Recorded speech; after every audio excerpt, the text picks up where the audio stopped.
Welcome to At the Table, where we are connecting entrepreneurs, discovering missions, and building communities with purpose, body, soul, mind, and business with Charlie and Heather. with Women in Leadership. Welcome back again. We have Francine in studio today with us, which is always a blast. We love having her. She's awesome. And today we want to talk about intention. Well, let's introduce Francine first. It's a new year. I mean, it's been holiday seasons are over. Mm-hmm. We've survived, and now we're moving forward. With some big goals in mind. Yes. So we are going to talk about intentions today, but let's introduce Francine. So, hello, I'm Francine Hatley. I am a psychic medium and a Reiki master. So, I was born a psychic medium. It means that I talk to people who are no longer living. I also see them too. And I'm a Reiki master. So I practice Reiki, which is energy healing.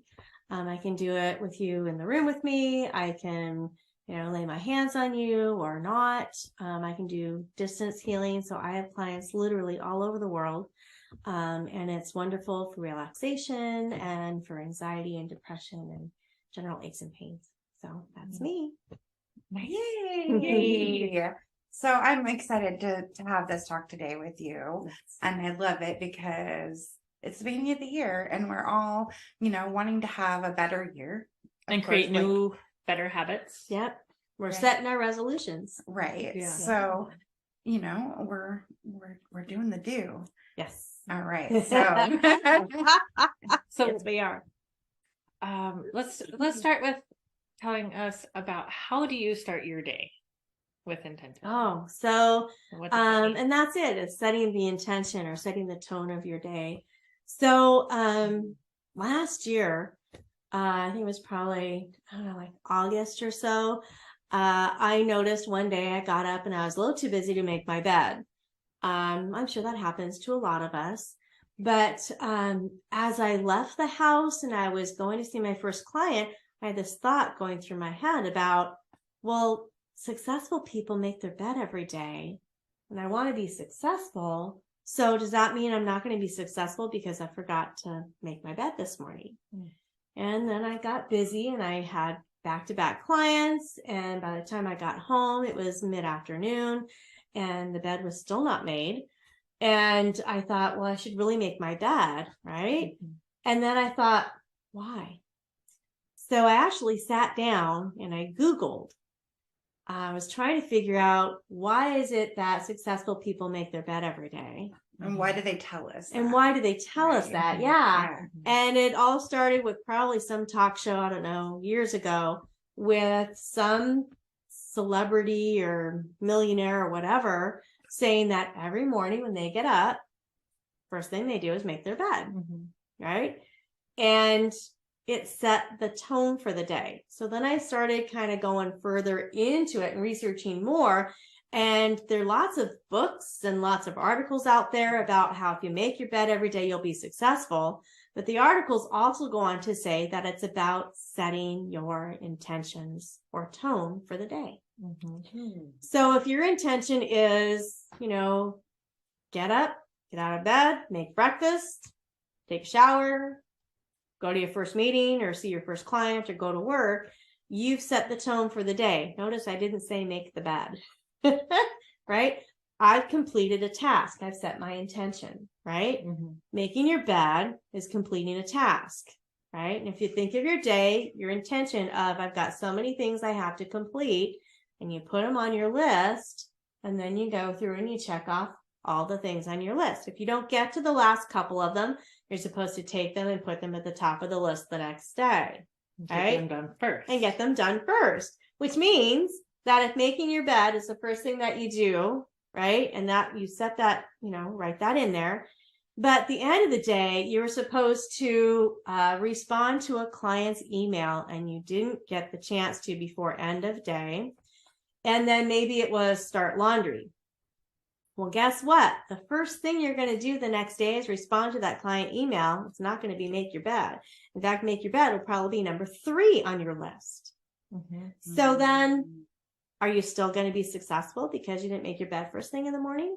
Yeah, absolutely. If you've set your intention, your tone, or your task list for the day, and you simply get it done. I know. It's like proving to yourself that you're already successful because you've already completed something. Exactly. So the next thing you do, you're able to complete it because you're already successful. Exactly. And then it just trickles on throughout the day. Yep. And it just it kind of creates keeps a going. momentum too. It does. It creates a momentum. Absolutely. So if you approach each day with that thought in mind, that I'm going to set the intention that I'm going to be successful and I'm going to complete all the tasks on my list. Oops, I didn't get the last 3 done. That's okay. Simply take and move them to the first thing you're going to do the next day and get them done, right? It's that momentum. It's that intention, that tone, and completing the task. So if you're continuing to do that throughout your life, you're going to start seeing that, yes, you are successful. Yes, you can do it because, look, I've already done it. I've been setting all these tasks, these intentions, and I'm getting them done, right? So that's what successful people do. So same thing applies to finances, right? Let's say I'm going to take and I'm going to set aside $50 every paycheck, and it's going to go in this little fund, right? Well, before you know it, that $50 has grown over time. Why? Because you're consistently completing your task. You're consistently setting that intention that that's what I'm going to do, right? And you're successful at it. Consistency, intentions. I'm pulling out these big words. Yes. Because you decide. Yes. You're going to decide. You're taking back your power. Exactly. You're taking control. Yes. And you get to decide. Yes. Yes. That's why all of these are also duplicatable as affirmations. Right. Yes, they are. Habits. Yes. Right. Yes. Yes. So as we're setting those resolutions, right? Our intentions, our tone for the year, let's say one of them is I want to work out, every day. Well, does it have to be first thing in the morning? No, it doesn't. It can be whenever you've set aside that 10 or 15 minutes, right? Right. Same thing with meditation or stretching or yoga, right? 15-minute yoga, right? Not ideal? Yeah, it is. Absolutely. It's going to help calm you down. 15 minutes of intention. Yes. And that's right? exactly what it is. And not like I'm answering emails and I'm doing yoga. No, you're focused. Doing one thing at a time. Right? Like, yes. You're not running around and, I'm going to do some yoga real quick. Yeah. No. You've set it on your task for the day, right? If you want it to be consistent every day, right? So let's say your work schedule starts at 9. For those of us who are self-employed, we usually have office hours, right? Right. And then we have our work hours, right? So my work hours are from 9 to 5. My office space hours are from 10 until 2 because I'm now working a part-time job. And then if I'm not working my part-time job that day, I still hold my 5 o'clock is my time, right? So I work evenings. And so I'm usually at work by 4 or 5, right? Well, that's about the time I'm done with my other job, my business. And that I'm starting family time. So on my days where I'm not working at my other job and I'm working my business, I still have the same cutoff time. Every day I'm done by 5. So because I have to go move on to something else. So again, you're good at setting boundaries. Setting those boundaries. Yeah. So if my office hours are from 9 to 5. Your office hours are from 9 to 5. I mean, well, my office hours, my business hours, right? Yeah. Are 9 to 5, right? And let's say I want to do yoga every day and I want to be consistent about it, get up earlier, right? Set the time earlier. Before. Or you do it after. Or you do it after. Right? Not in the middle of your workday. No. That's not going to help your goal. It's not going to help any of the goals. Right. So if your intention this year is to get in, exercise or whatever, just make sure that you're scheduling that and then stick with it, right? It really isn't that difficult. Instead of making your bed every morning, do 15 minutes worth of yoga. Boom. You're done. Right? Check.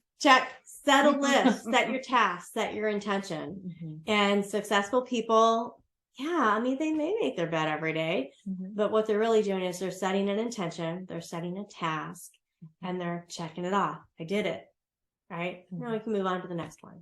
You know what's really cool about technology? You can make your task list, and if you have those recurring things that you do every day, you can recur it. You can even schedule your tasks. I do that on my phone, which is pretty rad. It is really cool. And then you send the notification. So many books about time management and setting tasks and setting up that intention that if you schedule it and you honor your schedule for yourself, you end up with extra time in the day because you did the things during your schedule. It's interesting. Yeah. That's very interesting. I think The Code to the Extraordinary Mind comes to mind. It's a book. That's funny. The Code to the Extraordinary Mind. Yeah, the book is The Code to the Extraordinary Mind. And I remember when we were reading that as a group, there was a group of us reading it together. And this one gal was like, yep. And now my mom knows when it's time for coffee. That's when she can call me. Like, she knows, she can see the schedule, like when it's okay for her to like communicate. Like, I was like, wow. She was like, it just simplified my life. Just like, she loved it. Like, oh, I love it. Yeah. So it awesome. Depends on how you embrace it too. So yes, your exactly. mindset about it does, if you're grumpy about it and you don't have any joy around it, then that's probably not the way to do it. Probably not. Yeah. For you, because we're all different. Yeah. And then if you find you're walking around a lot of us work from home these days. If you're walking around your house and you go to refill your cup of coffee and you're like, oh, the dishes. Is it going to take you 30 seconds or less to just load those couple of dishes? If the task you come across is going to take you 30 seconds or less, just handle it. Yeah, get it out of the way. Get it out of the way. Yeah. Or it's going to bug you and take more time from you. Because you're thinking about it rather than doing the task that you're supposed to be doing. You're thinking about, God, I really should have. Well, I wonder if anybody else in the house did it, right? Probably not. Oh, shoot. Oh, what was I doing again? Yeah, just do it. Just do it. Handle it and then move on. Yeah, take care of it. Absolutely. Yeah. Or while you're waiting for your coffee to brew, or those of us who are tea drinkers, you're waiting for the hot water, right? To finish boiling so and that you cool down enough so you can drink your tea. Right. Well, and so you're already in the kitchen and you got a couple things that need to be done, right? And this was your scheduled 10-minute break, right? We all, even if we work for ourselves, we all take breaks. You have to, right? And so I'll just kind of put that into my schedule. I'm doing this from this time to this time. And then maybe 15 minutes later, I'm doing this to this, right? And so I've scheduled myself in that, potty break and got to refill my tea or get more water, right? So then I know, if I get out to the kitchen and there's no more hot water, I got to wait for it to boil. Even if you have a hot plate, one of those kettles, right? Yeah, I have a kettle. It still takes a minute to boil, right? So you got a little bit of time, right? Watch pot never boils. Yeah, right. The same. Right. So if you the dog needs to be fed or the dishes are there, you got other tasks that need to be done in the kitchen while you're waiting, right? Just get it done. This is what I tell my husband every morning, and it took him. Well, we've been married over 30 years. It took a while to figure out that while he's waiting for the coffee to percolate, he can do other stuff. He could do other stuff like unload the dishwasher and put the clean dishes away, and any leftover dirty dishes from the night before can now go in the dishwasher because it's empty. You know what my favorite thing to do first thing in the morning when I get up is, because my husband works Sphinx, so I can't go and make the bed. Right. But what I do is I run a load of laundry. Ooh, that's a perfect time to start laundry. Yeah. And then usually by, morning break time, it's time to switch the laundry. Yeah. And then lunchtime, time to switch it again. And then, work time's over, I could switch the laundry again. Yep. you know, but usually by then I'm done. But then after She keeps me on track. done, and Yeah. then you have time to sort and fold Yeah. on my own, you know, on my time. On your But time. if I'm walking through the house, you know, doing different things. And for then work, look, you I'll did switch some projects. activities and moved Mhm. the energy. Mhm. You've Yep. done the crossbody thing. Yeah. I mean, like, 'cause these are Yeah. all the things Yeah. that we say to do, right? Like Yep. when you And do just the switch exercise them and laundry. make sure Yep. you're going Yep. across the body. Yep. Are you waking everything up? How are you moving your energy? Yep. And Yep. it just gets done. Yeah. Yeah. It's pretty Easy awesome. peasy. That is pretty awesome. Yeah. Absolutely. Multitasking. Yeah. I mean, again, it's one of those things that I could do in like 30 seconds or less. Mhm. Swap the laundry. Whoever's laundry comes out of the dryer goes in a basket and it gets chucked in their room. They can deal with it later. Yes. I don't fold my kids' laundry Yeah. anymore. They're teenagers. They I can don't do it either. themselves. Mine are adults. I don't blame you, right? They can even do their own laundry. Yeah, they do. Thank goodness. Yeah. Yeah. All right. Laundry never ends. We're sorry. We apologize, but it's never going to end. But Never. these kinds of tasks are things we can just do because they're And quick, they're Mhm. easy. And they can be You check off the doing list. while doing other things, right? Yeah. Because the time consuming part is the waiting part. Yeah. Yeah. So this is the part that I'm still trying to teach my kids. You can do other things while the laundry's going. So Yeah. why don't you get the laundry going first while you're getting your room clean? Yeah. Get the laundry out of the way. Don't wait until your room's clean and you have this heap and pile of laundry to do the laundry. Right. Right. Get Right. it going. Right? It's so hard sometimes to be like, you can do other things while the Mhm. dishes and the laundry's going. You can do other things. Yep. It's an ongoing conversation. I know you guys feel me. Sometimes you're still dealing with this with your spouses. Mhm. Yeah. Yeah. Or adult children if they still live at home, like might all do. Yeah. Yeah. So, for sure. Yeah. Yeah. Yeah. But set intention, check off those lists, get those things done in 30 seconds or less. And You can still be successful without making your bed. Yes. That was the whole goal. wrap it up. That's what Okay. started the whole thing. Right? You do not have to make the bed every morning to be successful. You don't. No. Just do something to check off your list. Yeah, and you get to decide. You get to choose what that looks like. Ooh. Yeah. Well, Yeah. since it's January, we have a new cause of the quarter, so you will hear that snippet coming up next. Woohoo. In the meantime, we would like to say thank you to Francine for visiting us in studio. Thank you. Coming all this way. Oh yeah, it came real far. It takes you about 30 minutes or so to get here, you know, across town. But it's always great having you with us in studio and, you know, at our networking groups and Absolutely. just part of our community. We love having you. Thank you. Thank you. I love you guys too. Aw. And we love you. So keep watching and we'll talk to you soon. Bye. Namaste. Bye. And now networking. We help these young women transition from high school into college. And ours is a unique program because we are helping them each year of college till they get that bachelor's degree or go into their chosen career. And so that mentorship goes on through college and actually after college, because what we have is we have 2 phases in our program. And that first one is getting them through high school to college to their career. And once they're in their career, they're now member forever with a free membership. And we have mentors in place, business coaches that help them to learn the essential skills to run an effective business. And so the mentoring goes on, the relationship goes on, and I'm sure that they will eventually also be mentors to the new kids coming into our program. Thank you for joining in on the fun. Be sure to like and subscribe for more.